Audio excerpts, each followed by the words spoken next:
والوں کے سامنے اپنی محبت کا اظہار کیا تو انہوں نے مجھے سپورٹ کیا اور میرے لیے رشتہ مانگنے میری محبوبہ کے گھر چلے گئے۔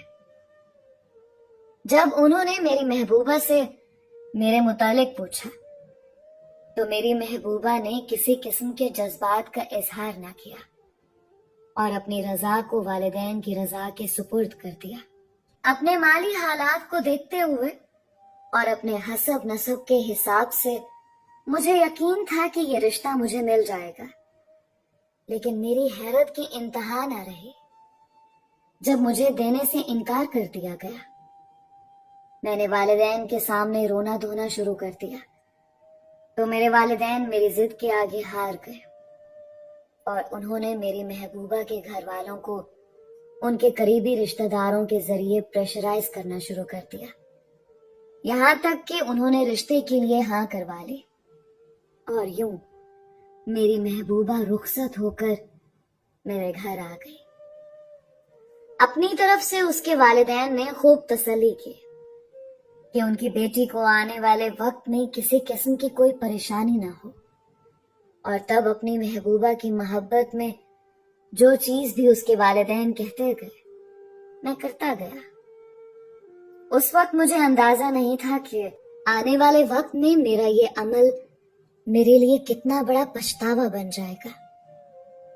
ہوا کچھ یوں ہے کہ چند ماہ پہلے میں اور میری بیوی موٹر سائیکل پر کہیں جا رہے تھے۔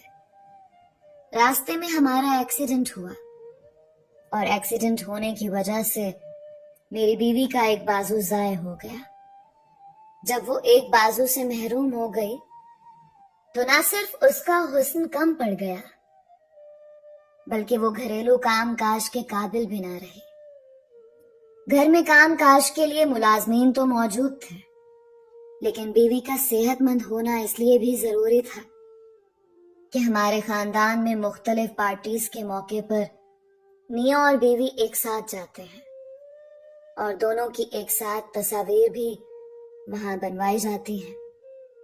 لیکن اب جب میری بیوی ایک بازو سے معذور تھی تو مجھے اس کے ساتھ کھڑے ہوتے ہوئے بھی شرم آتی تھی۔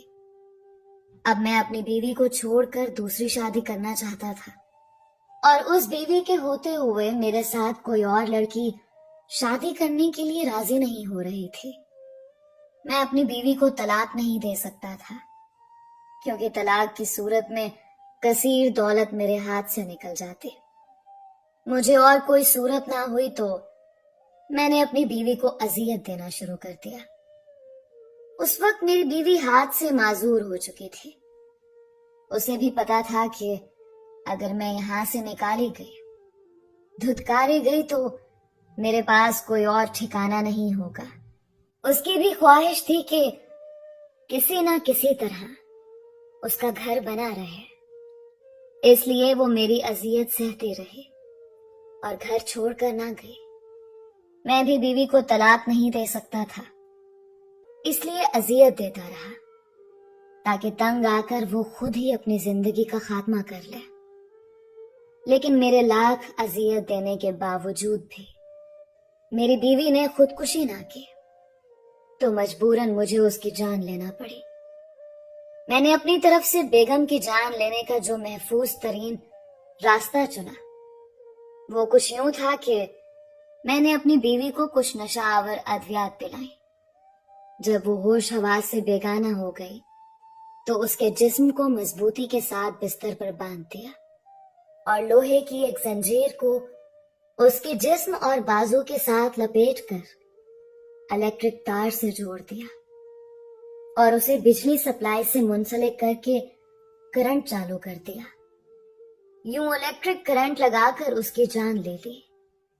اس کی جان لینے کے بعد اس کے جسم کو رسیوں سے آزاد کر دیا، زنجیر کو کھول دیا، اس کی لاش کو اٹھا کر الیکٹرک بورڈ کے قریب رکھا اور اس کے پاس استری کی ننگی تار رکھ دی۔